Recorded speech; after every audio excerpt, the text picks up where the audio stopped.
A continuación, Medicina Ecológica.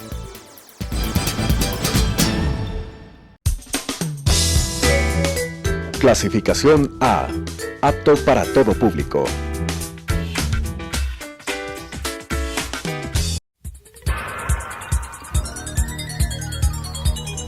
Las opiniones vertidas en este espacio por la producción y dirección del programa son de exclusiva responsabilidad de sus autores y de quienes intervienen en ellos.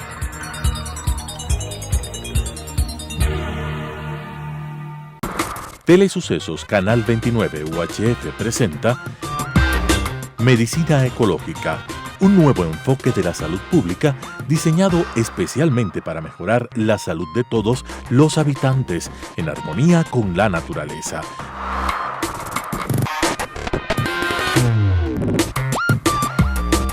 Con la conducción del Dr. Walter Mena Ordóñez. Medicina Ecológica.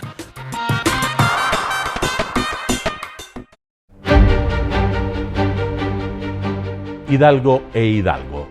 Ingeniería, construcción, mantenimiento y administración de infraestructura con excelencia, oportunidad y responsabilidad social, con elevados estándares de calidad, la preservación del medio ambiente, seguridad y la salud ocupacional, lo que nos ha permitido ser reconocidos como una empresa constructora líder en el mercado nacional e internacional, con excelencia en su modelo de gestión y procesos de innovación, mejorando la calidad de vida de sus trabajadores y generando bienestar a la sociedad. Hidalgo e Hidalgo, construyendo contigo el Ecuador desde hace más de medio siglo. Medicina Ecológica.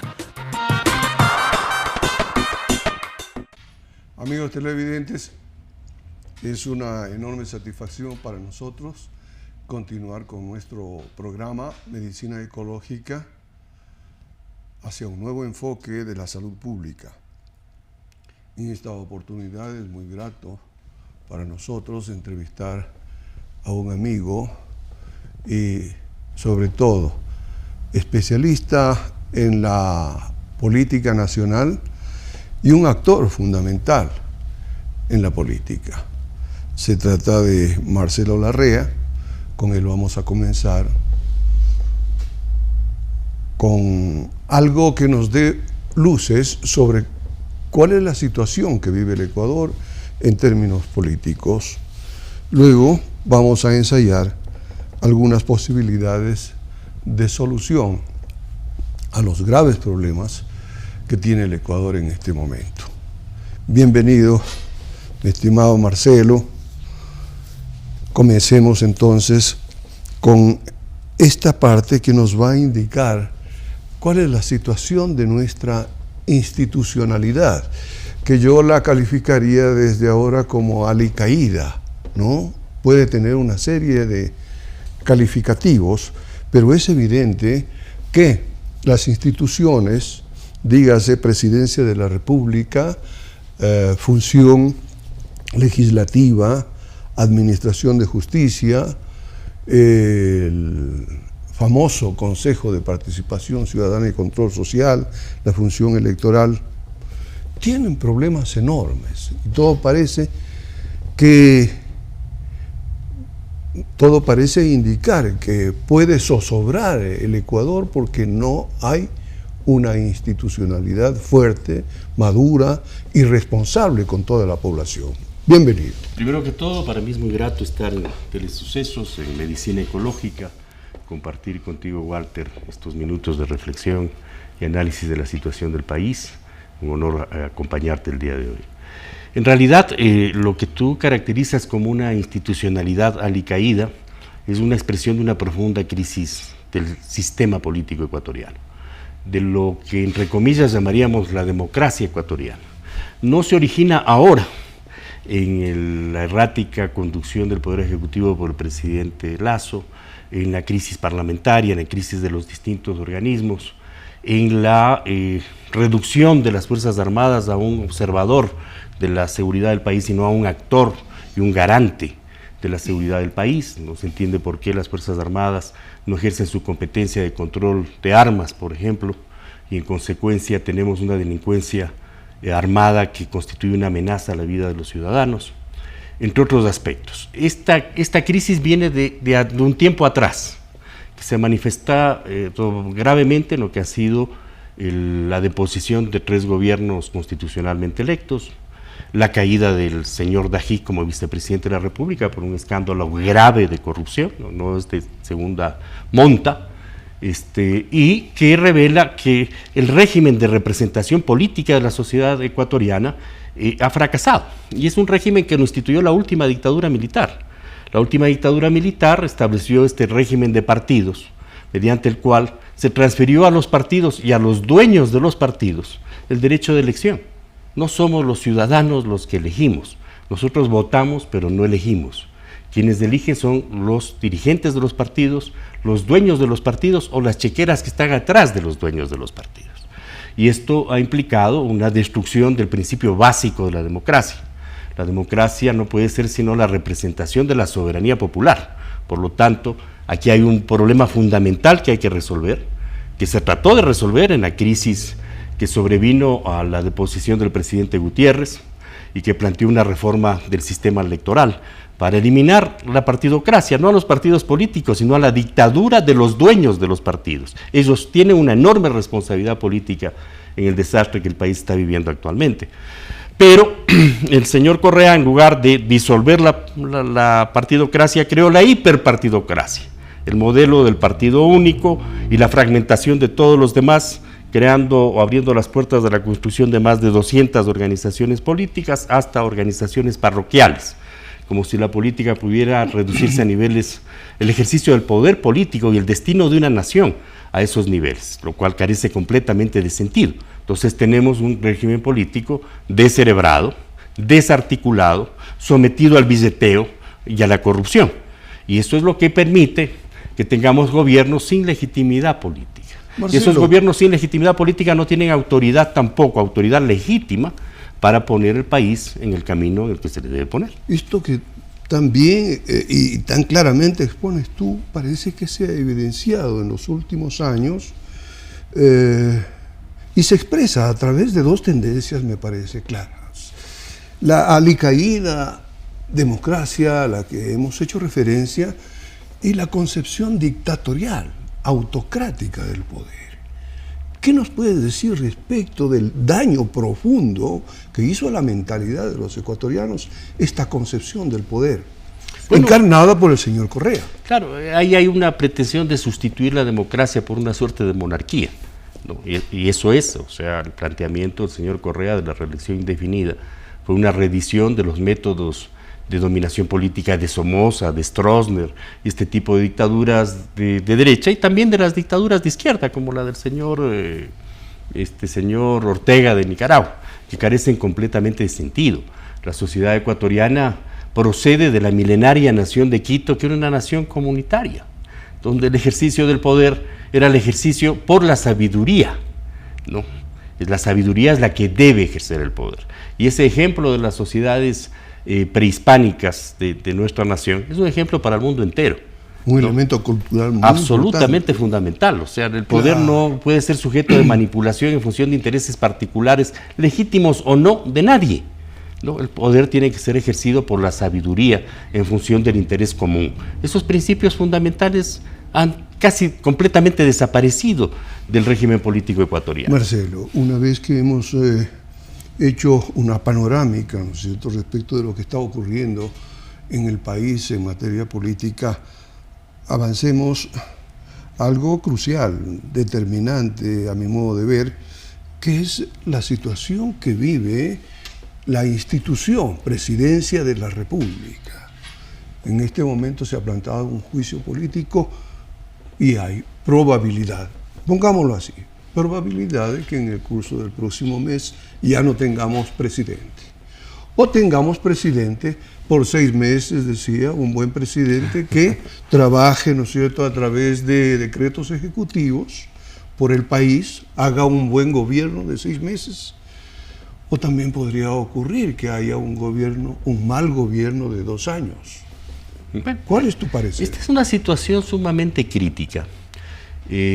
porque lo que tenemos es el conflicto del hiperpresidencialismo. No solamente es el señor Lasso el que ha fracasado en el ejercicio del poder, no solamente fue el señor Correa y el señor Moreno. Lo que ocurre es que lo que ha fracasado es el hiperpresidencialismo. El hiperpresidencialismo es precisamente esta forma autocrática de ejercicio del poder, de matices monárquicos, abusivos en la gestión económica, en la gestión de la fuerza pública, en el respeto a los derechos de los distintos sectores de la sociedad ecuatoriana. Presidir un país no es para llenarse los bolsillos, ni para llenar los bolsillos de los amigos. Presidir un país es resolver los problemas de 18 millones de personas que navegamos en el territorio continental y marino del Ecuador. No es otra cosa, entonces eso requiere sabiduría y responsabilidad con todos, no con los grupos más próximos a quien ejerce la presidencia de la República. Entonces, este colapso del hiperpresidencialismo se manifiesta en este caso que origina el juicio político y que lamentablemente la Corte Constitucional no ha puesto el ojo en este aspecto, que es uno de los aspectos de los que no ha puesto el ojo, y es el hecho de que la creación de EMCO, la empresa coordinadora de empresas públicas, es una especie de presidencialización de las empresas públicas, para que el presidente de la República decida qué se contrata y qué no se contrata. Se le transfiere temporalmente la propiedad de las empresas públicas al presidente de la República. Las empresas públicas son públicas, pertenecen a todos los ecuatorianos. Los directorios de las empresas públicas precedentes a la gestión hiperpresidencialista del señor Correa eran directorios donde había representación de todos los sectores. En Petroecuador había representación de los trabajadores, que conocen la vida diaria y cotidiana y los problemas inmediatos que sufre una empresa de esa complejidad, de las Fuerzas Armadas, etc. Era mucho más avanzada y democrática que esta estructura hiperpresidencialista y antidemocrática y corrupta, porque de esta manera se ha generado una gran corrupción en las empresas públicas. Pero en el debate público, mediático, legislativo, nadie habla de que hay que disolver EMCO y que hay que restituir estructuras democráticas de gestión de las empresas públicas bajo el control público. Las empresas públicas no son propiedad privada del presidente de la República, sea bueno, sea malo, sea corrupto, sea honesto. Pertenecen al conjunto de la sociedad ecuatoriana. Sin embargo, este tema queda fuera del debate legislativo, queda fuera del juicio político. Y es obvio, porque la legislación que introdujo, el famoso innombrable, liquidó la figura del juicio político. El juicio político no puede basarse en figuras de carácter penal, es un juicio político, es un juicio ético. Con toda tu experiencia, me gustaría que nos dieras tu opinión respecto de qué es lo que va a ocurrir después, se ha dicho, ¿no es cierto?, del día 45, ¿no? Sí, habrían dos posibilidades, ¿no es cierto?, que el presidente, después de dar su informe, decida hacer la muerte cruzada, decretar la muerte cruzada, como está en la Constitución realmente, o que sea destituido, ¿no es cierto?, y asimismo por la Constitución, por el mandato de la Constitución, asuma el poder el vicepresidente Borrell. ¿Qué te parece estos dos escenarios? ¿Qué hacer en cada uno de los casos? Lamentablemente en el país no se está pensando en el país. Se piensa en función de los intereses personales y particulares, insisto, legítimos o no legítimos. El juicio político es muy apropiado que el presidente concurra al juicio político y tiene dos opciones, puede ser absuelto o puede ser censurado.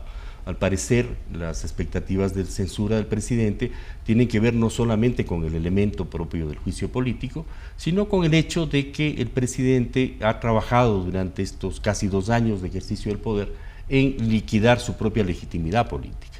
Y en esas circunstancias es muy difícil que pueda él obtener un voto favorable para que continúe en el ejercicio del poder, de manera que surge el escenario de que él sea destituido por la Asamblea y que antes de que esto ocurra él emita el decreto de la muerte cruzada y vaya a ejercer temporalmente el poder por 6 meses, mientras se adelantan las elecciones presidenciales para que el nuevo presidente ejerza apenas 1 año el poder, lo cual es una gran crisis política que carece de sentido en todos los órdenes.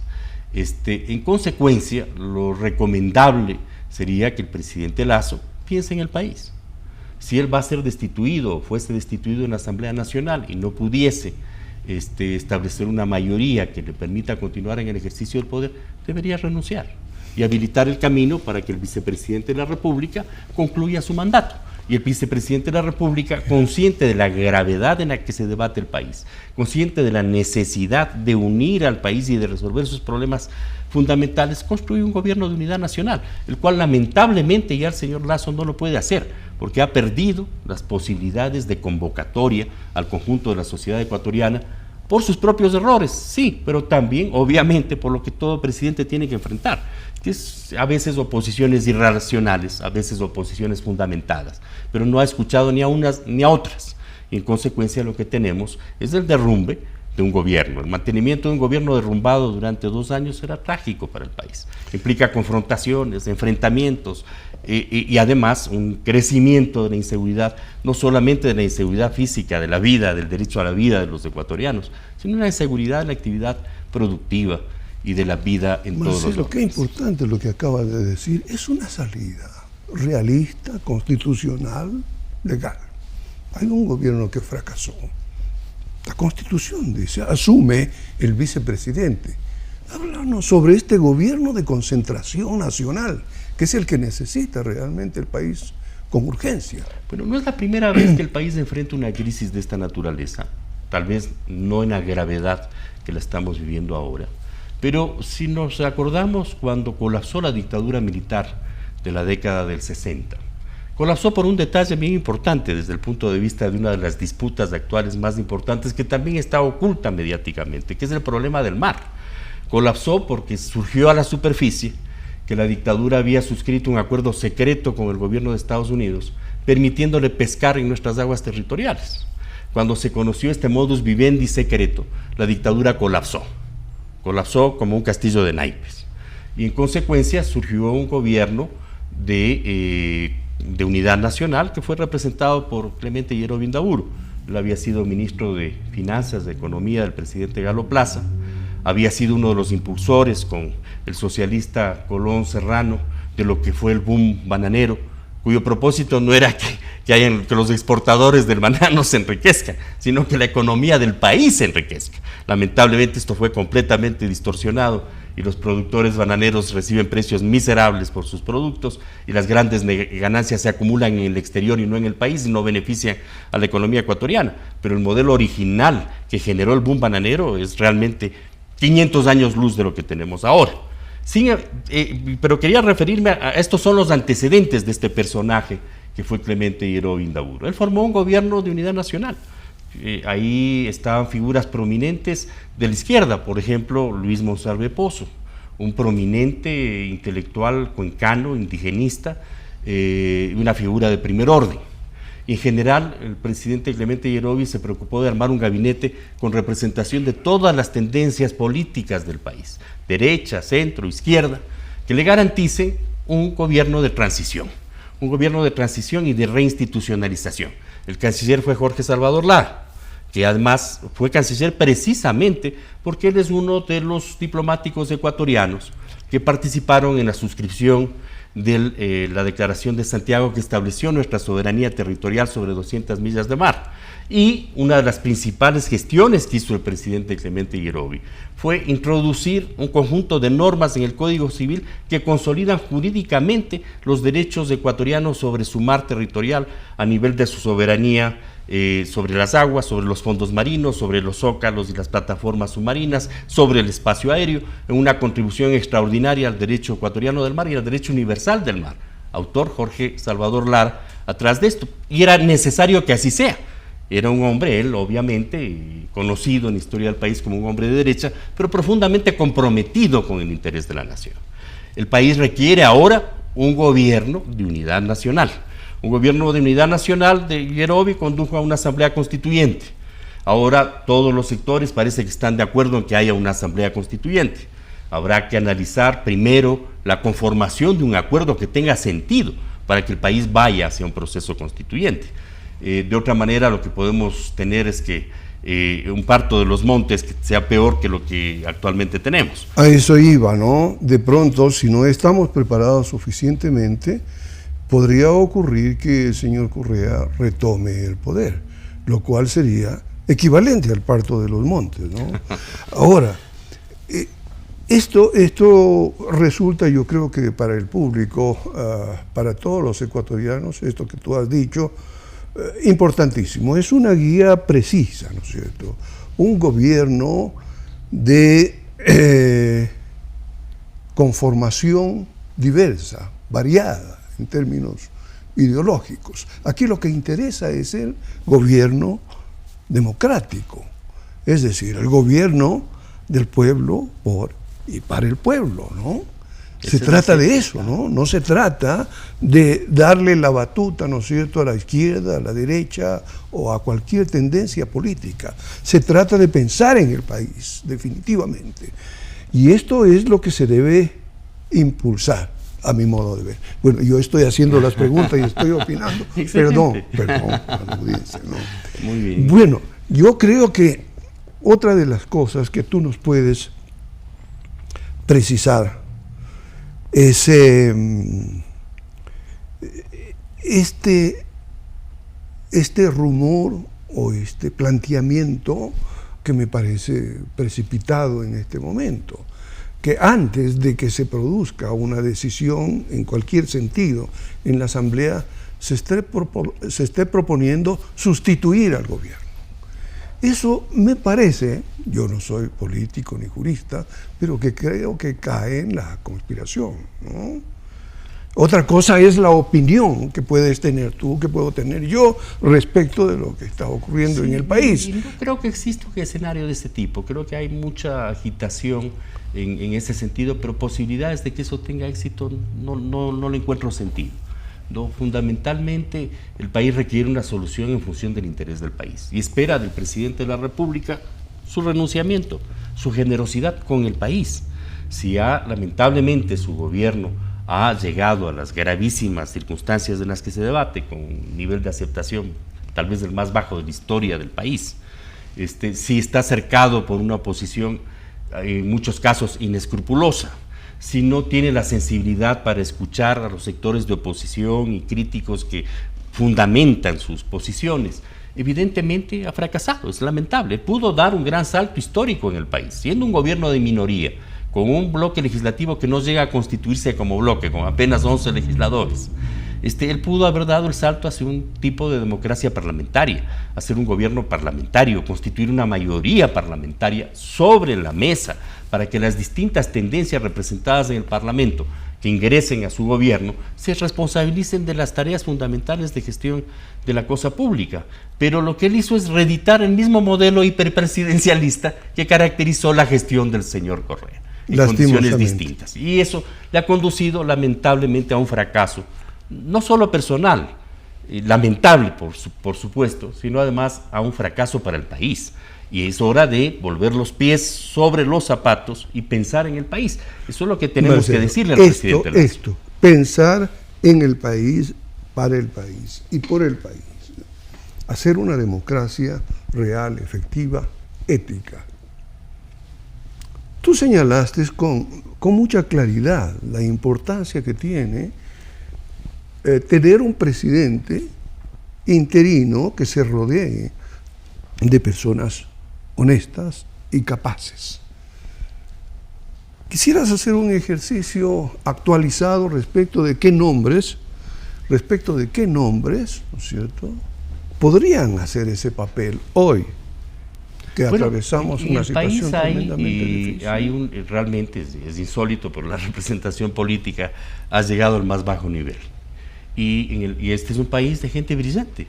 Uno se encuentra todos los días en las esquinas con economistas brillantes, responsables, independientemente de las diferencias ideológicas, con estudiosos de la medicina, con estudiosos de la sociología, con empresarios responsables con el destino del país, con el sector productivo, responsables con los trabajadores, con trabajadores de gran calidad que son admirados en el mundo.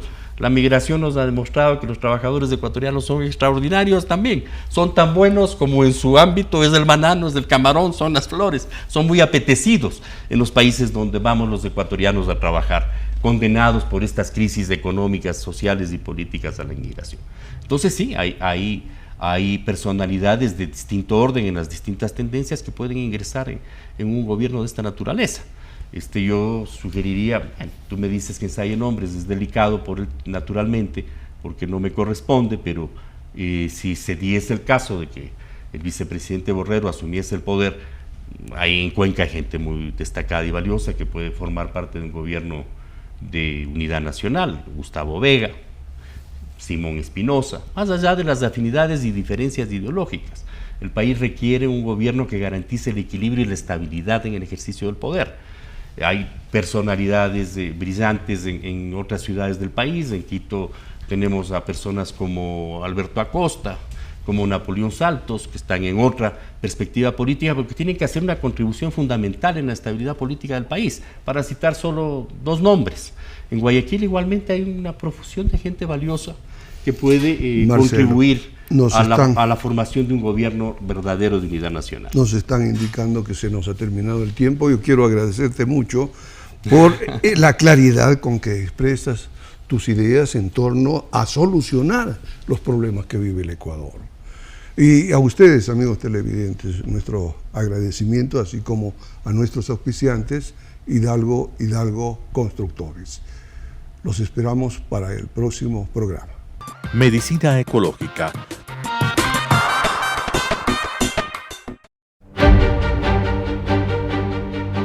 Hidalgo e Hidalgo.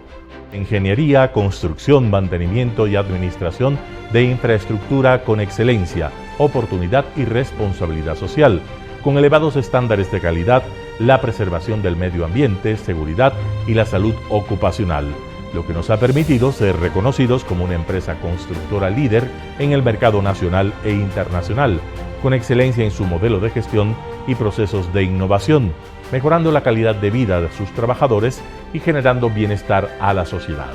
Hidalgo e Hidalgo, construyendo contigo el Ecuador desde hace más de medio siglo.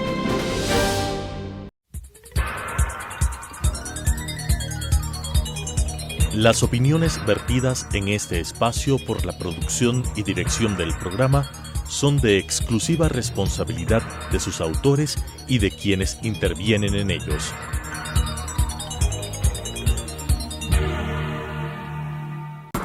Telesucesos Canal 29 UHF presentó Medicina Ecológica, un nuevo enfoque de la salud pública diseñado especialmente para mejorar la salud de todos los habitantes en armonía con la naturaleza.